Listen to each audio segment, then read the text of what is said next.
চালতা আর জলপাই দিয়ে একসাথে এইভাবে আচার তৈরি করলে খিচুড়ি কিংবা ভাতের সাথে খেতে কিন্তু খুবই মজা লাগে। আসসালামু আলাইকুম বন্ধুরা, সবাই কেমন আছো? আশা করি সবাই অনেক ভালো আছো। আমি আলহামদুলিল্লাহ সকলের দয়ে অনেক ভালো আছি। তো এটা তৈরি করার জন্য আমি যে চালতাগুলো গোল গোল করে কেটে নিয়েছি, এখানে কয়েক মিনিট একটু ফুটিয়ে নিয়েছি, সাথে কয়েকটা জলপাইও দিয়েছি। জলপাইটা দিয়ে একসাথে, জলপাইটা অল্প টাইম ফোটানো লাগে, নামানোর 1-2 মিনিট আগে দিয়েছিলাম। তারপরে এই যে নামিয়ে কিন্তু আমি রোদে শুকিয়ে পানিটা পুরো শুকিয়ে নিয়েছি। তারপরে এই যে রেডি করে নিয়ে বসে গেছি তৈরি করার জন্য। তো প্রথমে কড়াইয়ে পরিমাণ মতো তেল দিয়ে এখানে আমি কয়েকটা রসুন দিয়েছি, আস্ত রসুন। তো রসুনগুলো আমি সুন্দর করে লাল লাল করে ভেজে নিব। রসুনগুলো ভাজা হয়ে গেলে এখানে আমি বেশ খানিকটা বাটা রসুন দিয়েছি। রসুনগুলো দিয়ে এখন আমি পরিমাণ মতো একটু লবণ দিব, একটু হলুদ গুঁড়ো দিব, একটু মরিচ গুঁড়ো দিব। তো এগুলো দিয়ে সুন্দর করে বেশ কিছুক্ষণ কিন্তু নেড়ে ছেড়ে নিব। বেশ কিছুক্ষণ নেড়ে আমি এটা একটু যখন ভাজা ভাজা হয়ে আসবে, তখন আমি যে চালতা আর জলপাইগুলো দিয়ে দিব।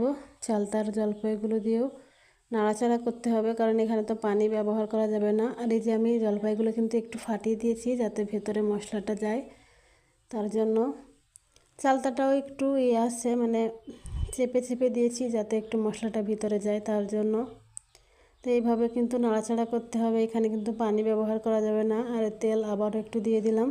তো তেলটা কিন্তু প্রথমে দিতে পারতাম, কিন্তু প্রথমে দিলেই কিন্তু সরিষার তেল যেহেতু ফুলে ওঠে, এই জন্য আমি প্রথমেই একসাথে দেইনি, পরে আবার একটু দিয়েছি। তো এটার কাজ শুধু কিন্তু এভাবে নাড়াচাড়া করে রান্না করা, কারণ এখানে তো পানি দেওয়া যাবে না, নাড়াচাড়া না করলে কিন্তু লেগে যাবে। আমি এটা কিন্তু ঢাকা দিয়ে বেশি সময় রাখিনি, 1-1.5 মিনিট মতো রেখে আবার এভাবে একটু নেড়ে দিব। তারপরে যে এখানে আমি বেটে রাখা কিছু মশলা দিয়েছি, এখানে মশলাগুলো দিয়েও সুন্দরভাবে এভাবে কিন্তু নাড়তে হবে শুধু। এটা খেতে কিন্তু খুবই মজা লাগে, খুবই মজা লাগে। তো আমার কাছে মনে হচ্ছিলো মরিচটা একটু কম কম হবে হয়তো, তার জন্য আমি আবার অল্প একটুখানি মরিচগুলো দিয়েছি। এটা কিন্তু ভাতের সাথে কিংবা খিচুড়ির সাথে, বেশি হচ্ছে খিচুড়ির সাথে কিন্তু এটা থাকলে অন্য কিছু লাগে না, এত বেশি মজা হয় এটা খেতে, খুবই মজা। তো আমি কিন্তু বেশ কিছুক্ষণ ধরে এভাবে রান্না করেছি। বেশ কিছুক্ষণ ধরে এভাবে রান্না করলে কিন্তু ভালো হবে।